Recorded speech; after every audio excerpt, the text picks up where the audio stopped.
सभी पात्र, कहानी, संवाद, कथानक, घटनाएं पूरी तरह से कल्पना का काम है और इसका किसी भी वास्तविक घटना या व्यक्ति से कोई संबंध नहीं है। किसी भी वास्तविक व्यक्ति, भाषाई समूह से कोई समानता मात्र एक संयोग है। हमारा इरादा किसी भी व्यक्ति, समुदाय, राजनीतिक दल, संप्रदाय, पेशा, जाति, विश्वास या धर्म की भावनाओं को आहत करने का नहीं है। हम किसी भी व्यक्तिगत समूह, राजनीतिक दल, संगठन, स्थान, देश या समुदाय को खराब रोशनी में चित्रित करने का इरादा नहीं रखते हैं।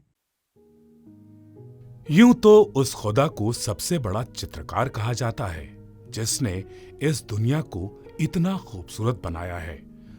अब कहना मुश्किल है कि उस खुदा ने अपनी किसी मनमोहक कल्पना में रंग भरे हैं या उसके पास कोई ऐसा मुजस्सिमा है जिसको उसने इस धरती पर हूबहू उकेर दिया है। वैसे बनाने वाले ने कुछ बिरले इंसानों को भी ये रहमत बख्शी है। उनके हाथों में वो शफा दी है कि उनकी बनाई तस्वीरें मानो ऐसी लगती हैं कि जैसे अभी बोल पड़ेंगी। लेकिन क्या हो अगर आपकी बनाई तस्वीर सच में बोल पड़े, वो जिंदा हो जाए तो? जाहिर है उससे खौफनाक मंजर कोई नहीं होगा। प्रताप की कहानी भी कुछ ऐसी ही है। प्रताप एक बेहतरीन और उम्दा चित्रकार है जिसका नाम शहर के नामचीन लोगों में शुमार है। प्रताप ने सिर्फ मन बहलाने के लिए पेंटिंग्स बनाना शुरू किया था, लेकिन उसे कभी एहसास ही नहीं हुआ कि कब उसका शौक उसका जुनून बन गया और इसी जुनून ने उसे शोहरत के आसमान का चमकता सितारा बना दिया, जिसकी चकाचौंध से जलने वाले लोग भी बहुत हैं। पेंटिंग करने के लिए इससे खूबसूरत जगह हो ही नहीं सकती। थैंक्स रश्मि, मुझे इतनी अच्छी जगह लाने के लिए। Mention not idiot. इतना रोमांटिक मौसम है, इतनी खूबसूरत लड़की तुम्हारे सामने है और तुम्हें पेंटिंग करने की पड़ी है। कम ऑन प्रताप, थोड़ी देर मेरे पास आकर बैठो ना। इस शाम को हसीन और यादगार बनाते हैं। कम ना डार्लिंग। तुम्हारे साथ तो हर लम्हा हसीन और यादगार ही रहता है स्वीटहार्ट, लेकिन अगर अंधेरा हो गया तो ये पेंटिंग अधूरी ही रह जाएगी। Let me finish it first please. Oh come on Pratap, मैंने सोचा था कि तुम्हें इतनी रोमांटिक जगह लेकर आऊंगी तो हमें एक साथ टाइम स्पेंड करने का मौका मिलेगा, थोड़ी रोमांटिक बातें होंगी, लेकिन तुम यहाँ भी मेरी सौत को लेकर आ गए। क्या बोल रही हो? यहाँ तुम्हारी कौन सी सौत है? ये तुम्हारा कैनवास और कलर्स। मुझसे ज़्यादा टाइम स्पेंड तो तुम इनके साथ करते हो। शायद तुम भूल रहे हो कि हम दोनों तुम्हारी सौत के कारण ही मिले थे। इसने हमें मिला दिया ना, बस इसका काम खत्म। अब क्यों मेरी जिंदगी खराब करने में लगी है? रश्मि, क्या हुआ बाबा? क्यों तुम्हारा मूड खराब है? तुम्हारी वजह से। हमारी शादी को 6 महीने होने को आए हैं, लेकिन तुम आज भी मुझसे ज़्यादा अपनी पेंटिंग्स को ही इम्पोर्टेंस देते हो। जितने प्यार से तुम कैनवास पर ब्रश चलाते हो, कभी उतने प्यार से मेरे जिस्म को छुआ है तुमने? मैं सिर्फ तुम्हारा प्यार चाहती हूँ कि दिन रात तुम्हारी बाहों में रेत सी फिसलती रहूं, लेकिन तुम हो कि बस पेंटिंग ही करते रहते हो। ओहो रश्मि बेबी, अच्छा ये पेड़ को टचअप दे दूं? फिर तुम जो कहोगी, जैसा कहोगी वैसा ही करूंगा। बस 1 मिनट। हो गया। हाँ जी मेरे दिल की मलिका, गुलाम आपकी खिदमत में हाजिर है। हुक्म फरमाइए। रश्मि ने कत्ल करने के अंदाज से प्रताप को देखा और अपनी खूबसूरत बाहें प्रताप के गले में डाल दी। प्रताप ने रश्मि को अपनी बाहों में कैद करते हुए उसके माथे पर अपने इश्क की दस्तक दी। रश्मि प्रताप की बाहों में समा गई। प्रताप और रश्मि यूं ही एक दूजे की बाहों में कैद हो उन लम्हों को भी कैद कर लेना चाहते थे कि तभी प्रताप की नजर कैनवस पर बनी उस अधूरी पेंटिंग पर गई और उसने चौंक कर रश्मि को अपने से अलग किया। Pratap, what happened? तो तुमने वो लड़की देखी? लड़की? कौन सी लड़की? यहाँ तो सिर्फ मैं हूँ, और कौन सी लड़की है यहाँ? यहाँ नहीं, इस पेंटिंग में तुमने वो लड़की देखी? अच्छा, तो तुम इतनी देर से मेरी पेंटिंग बना रहे थे, लेकिन ये कोई तरीका होता है सरप्राइज देने का? डरा ही दिया था। नहीं, तुम्हारी पेंटिंग नहीं बनाई है। वो इस पेंटिंग के पीछे बने इस पेड़ के पीछे से कोई लड़की झांक रही थी। हाँ तो तुमने ही बनाई होगी वो लड़की जो पेड़ के पीछे से झांक रही होगी। रश्मि, तुम नहीं समझ रही हो। मैंने ऐसी कोई लड़की नहीं बनाई, वहां पर कोई थी।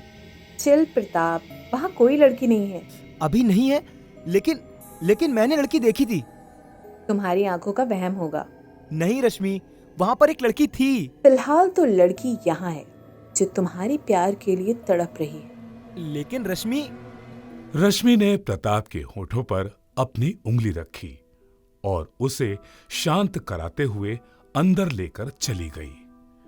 काश या तो रश्मि ही एक बार उस पेंटिंग को देख लेती, या फिर सिर्फ प्रताप अपना भ्रम दूर करने के लिए उस पेंटिंग को देख लेता, तो उसे उस पेड़ के पीछे से झांकती वो दो खौफनाक आंखें जरूर दिख जाती। लेकिन ऐसा कुछ भी नहीं हुआ। घड़ियाल की आवाज 2 बजने का संदेशा सुना रही थी और प्रताप की आंखों से नींद गायब थी। वो कभी इस करवट लेटता तो कभी उस, लेकिन नींद थी कि जैसे उसकी आंखों से कोसों दूर थी। उसे रह रहकर पेंटिंग में बने उस पेड़ के पीछे से झांकती उस लड़की का चेहरा याद आ रहा था, जो प्रताप के दिमाग में इतना साफ था जैसे कि वो उस लड़की को जानता हो। उससे पहले एक नहीं कई बार मिल चुका हो, लेकिन लाख कोशिशों के बाद भी उसे याद नहीं आ रहा था कि वो कहां मिला है। प्रताप अपनी सोच की भंवर में उलझा ही हुआ था कि उसे बेडरूम के दरवाजे पर एक साया दिखा, जिसका पूरा जिस्म अंधेरे के आगोश में गायब था। दिख रही थीं तो सिर्फ वो सुर्ख लाल खौफनाक 2 आंखें। उस साए को देखते ही प्रताप की आंखें डर से फटी की फटी रह गईं।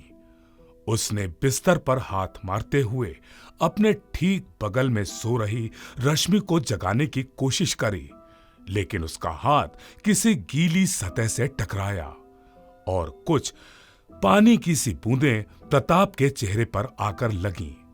प्रताप ने घबराकर अपने हाथ को देखा तो खौफ से उसका चेहरा पीला पड़ गया। उसके हाथ में हरा रंग था। ये वही रंग था जिससे प्रताप उस पेड़ को आखिरी टचअप दे रहा था। तभी जैसे प्रताप ने अपनी गर्दन के पास गर्म हवा महसूस की, उसने मुड़कर देखा और वो साया उसके एकदम सामने खड़ा था। फक, इतना भयानक सपना था।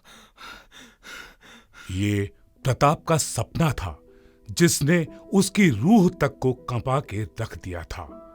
प्रताप का पूरा जिस्म पसीने से नहा चुका था। उसने रश्मि को देखा, जो कि मासूम बच्चों की तरह नींद के आगोश में समाई हुई थी। प्रताप धीरे से उठा और बेडरूम के बाहर निकल गया। प्रताप बाहर हॉल में सोफे पर बैठा था। उसकी आंखों में नींद का कोई नामो निशान नहीं था। तो सिर्फ उन खौफनाक आंखों का डर। प्रताप एकटक अजीब तरह से हॉल में रखे उस कैनवास को देखता रहा और फिर कुछ सोचकर उठा और वहीं टेबल पर रखी पेंसिल से कैनवास के खाली पेपर पर कुछ लकीरें उकेरने लगा। प्रताप की आंखें एक पल को भी न झपक रही थीं और हाथ लगातार कैनवस पर एक पेंटिंग बनाते जा रहे थे। बनाते रहो, बहुत अच्छी पेंटिंग बना रहे हो, बनाते रहो। ये पेंटिंग जब पूरी हो जाएगी फिर तुम्हें कोई परेशान नहीं करेगा। बनाते रहो। हाँ, बहुत खूबसूरत बन रही है। मेरी तस्वीर भी ऐसी ही खूबसूरत बनाना। प्रताप सम्मोहित सा बेतहाशा कैनवस पर पेंटिंग किए जा रहा था। उसको देखकर ऐसा लग रहा था जैसे कि वो अपने नहीं किसी और के वश में है। और तभी एक आवाज से जैसे वो नींद से जागा। प्रताप, प्रताप, क्या? हाँ, रश्मि, मैं यहाँ क्या कर रहा हूँ? वही तो मैं तुमसे पूछना चाहती हूँ कि तुम इस वक्त यहाँ क्या कर रहे हो, किसकी पेंटिंग बना रहे हो? पेंटिंग? मैं तो कोई पेंटिंग नहीं बना रहा था। तुम्हें हो क्या गया है? मैं तुम्हें इतनी देर से अंदर से आवाज दे रही थी, लेकिन तुमने कोई जवाब नहीं दिया। इसलिए उठकर आई और यहाँ देखा तो तुम जैसे अपने आप से बातें किए जा रहे थे और इस कैनवस पर पेंटिंग बनाए जा रहे थे। किसकी तस्वीर बना रहे थे? पता नहीं, मुझे तो कुछ भी नहीं याद आ रहा। और मैंने क्या बनाया है? ये पेंटिंग? क्या हुआ प्रताप? तुम ठीक हो? पेंटिंग देखकर प्रताप का शरीर जड़ हो गया था। उसके कदमों ने उसका साथ छोड़ दिया और वो लड़खड़ाकर जमीन पर गिर गया। रश्मि दौड़ते हुए प्रताप के पास आई और उसे सहारा देते हुए उठाने लगी, लेकिन खौफजदा प्रताप के पांव में इतनी ताकत ही नहीं बची थी कि उसको फिर से खड़ा कर सके। प्रताप ने पेंटिंग की तरफ इशारा किया। रश्मि, वो पेंटिंग। रश्मि की आंखें प्रताप के हाथ के इशारे का पीछा करती हुई पेंटिंग की तरफ मुड़ी और रश्मि के मुंह से चीख निकल गई। प्रताप, ये तुमने क्या बनाया है? मुझे नहीं मालूम। ये मैंने नहीं बनाया है। रश्मि और प्रताप डर से कांप रहे थे और उनकी आंखें उस कैनवस पर बनी पेंटिंग को देखकर भय से फटी जा रही थी। प्रताप ने कैनवस पर रश्मि की पेंटिंग बनाई थी, जिसमें रश्मि शांत खड़ी थी और उसके बगल में वही भयानक साया खड़ा था जिसको प्रताप ने अपने सपने में देखा था। प्रताप और रश्मि एक दूसरे का हाथ पकड़े किसी तरह हिम्मत करके उठे कि तभी पूरा घर किसी की कर्कश हंसी से गूंज उठा।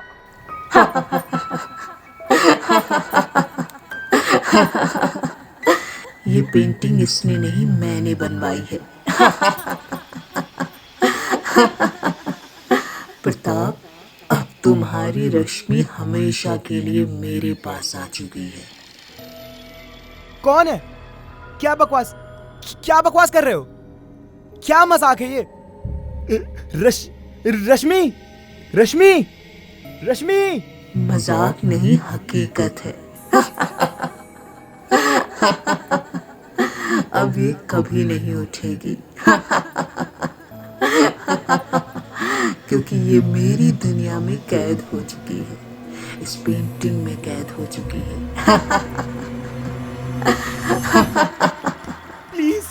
प्लीज, कौन हो तुम?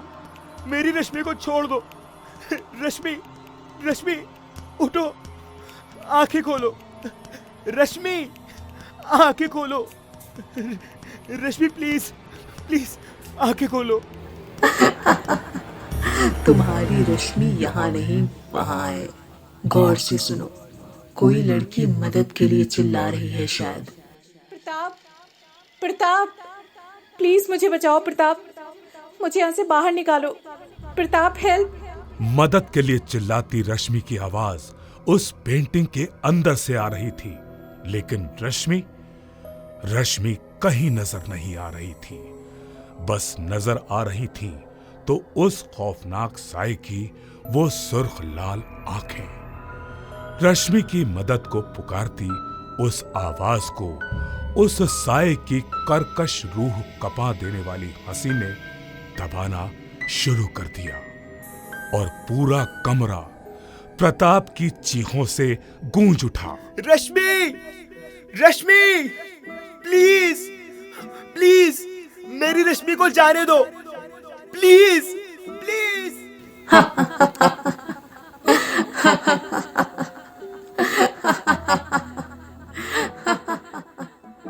वो साया कौन था, कहां से आया था, क्यों आया था, ये कोई नहीं जानता। सिर्फ इतना मालूम है कि अब प्रताप आज भी उसी घर में रहता है और दिन भर रश्मि की पेंटिंग को घूरता रहता है, जिसमें से अभी भी मदद को पुकारती रश्मि की मासूम चीखें सुनाई देती हैं। प्रताप, प्रताप, प्लीज मुझे बचाओ प्रताप। प्रताप ने पेंटिंग करना बंद कर दिया है। अब वो बस या तो बिस्तर पर पड़ी जिंदा लाश हो चुकी रश्मि को देखकर रोता रहता है, या फिर उस खौफनाक पेंटिंग के सामने बैठकर उसे घंटों देखता रहता है और उससे बातें करता है। लोग कहते हैं कि ये प्रताप के दुश्मनों ने किया है, जो उसकी कामयाबी से चलते थे, और उन्होंने ही प्रताप को ऐसी हालत में पहुंचाया है कि वो पागल हो गया है। खैर, सच चाहे जो भी रहा हो, लेकिन हम भगवान से यही प्रार्थना करेंगे कि भगवान उन दोनों की मदद करे। ये प्रताप की कहानी थी, जिसमें कितनी सच्चाई थी और कितना झूठ, ये कहना मुश्किल है। लेकिन अगर लोगों की माने, रात के सन्नाटे में किसी लड़की की आवाज तो इस घर के इर्द गिर्द गूंजती है, जो मदद के लिए पुकारती है। ये थी हमारी आज की कहानी कैनवस, जिसे आप सुन रहे थे एक बिल्कुल नए पॉडकास्ट शो डरना संभाल के में। अब मैं आपसे लेता हूं विदा। अगली बार फिर मिलूंगा खौफ की ऐसी ही एक खौफनाक दास्तान के साथ। इमली, खट्टी मीठी बातें।